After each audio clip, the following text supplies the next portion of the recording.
Today I want to make 500 milliliters of solution with my sodium hydroxide. So that means I will need 500 milliliters of water and 50 grams of sodium hydroxide. Now you always want to do your water first and then add the pellets to the water, not the other way around. And it will get hot, so make sure you use a glass container. Even best to use Pyrex if you have it. So I'm going to weigh my beaker first, and it is 702 grams. And I'm going to then go up to 1202 because I need to get 500 milliliters. So I just add the 500 to whatever I weighed. And you want to use pure distilled water. And you want to be pretty close. Doesn't have to be exact, but pretty darn close.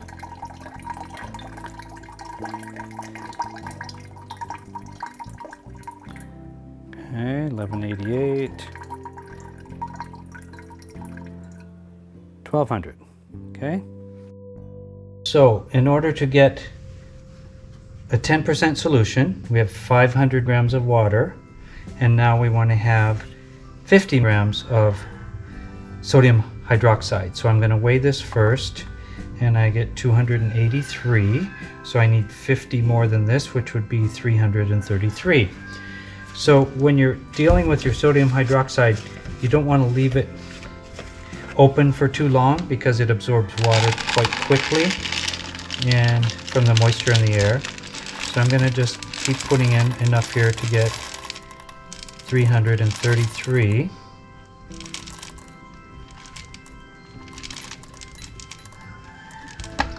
Keep going here. 324, 339. So that's too much. So I have to take out a little bit.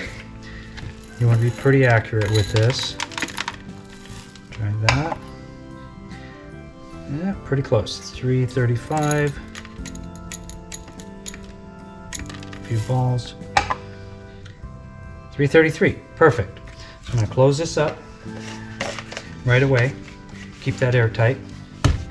So now I'm going to pour that into the water, and it will get warm. It'll get pretty hot actually. So if you set it on something, this is a marble countertop, and so it won't hurt that, but it will get quite warm when I pour it in there. Now you never want to put the sodium hydroxide in first and pour water on it because it'll have a reaction. So we want to add this in a little bit at a time, and then we will have the perfect solution. So I'm going to start adding my sodium hydroxide in here.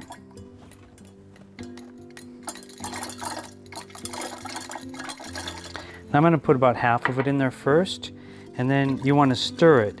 Now you can use a glass rod to stir it or a magnetic stirrer, but you do not want to put metal in there because it'll have a reaction, and also it'll contaminate your solution. So I'm going to keep stirring it like this, and this works quite well. Okay, it's getting warm. I'll add a little bit more. It's starting to dissolve.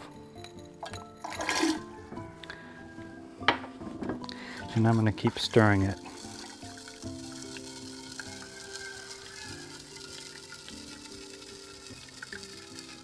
Now it's getting very warm. I can feel the heat.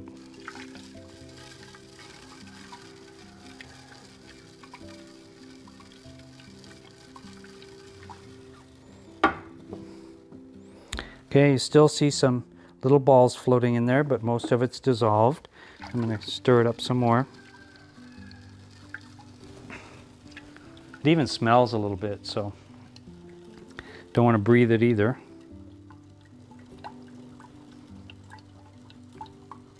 And it'll get milky and warm. That's normal. Just keep stirring it.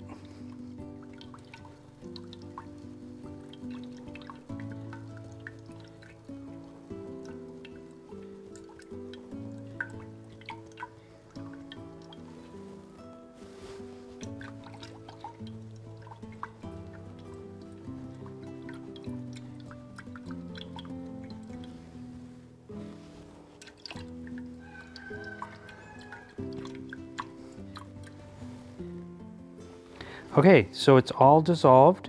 Everything got clear again, and it looks great. So now it's completely dissolved, and I want to add that to my Brown's gas generator. I look on my level to see where it's at, and it's just about to right there. So I'm just going to bring it up to full, and we do that by using a funnel. I'll turn it this way, and I'm going to add a little bit at a time, and it doesn't always show right away, so let it settle a little bit when you're doing that. That came up almost to full. I'll give it just a little bit extra. And you can store the rest of your solution in a glass jar.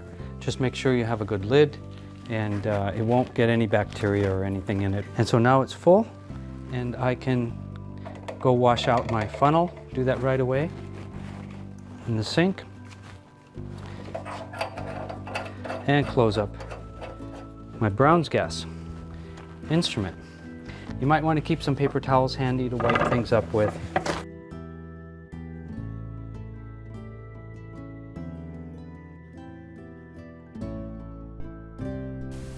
Now the other way to do this is to use pre-mixed solution. Now some people have found 10% solution already pre-mixed, but I found some little bottles at Hobby Lobby in America of 50% solution, and that worked very well.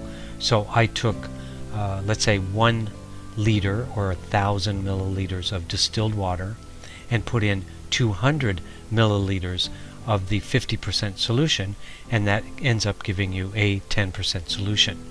And like I said, you can get that at Hobby Lobby, either online or at the Hobby Lobby stores in America.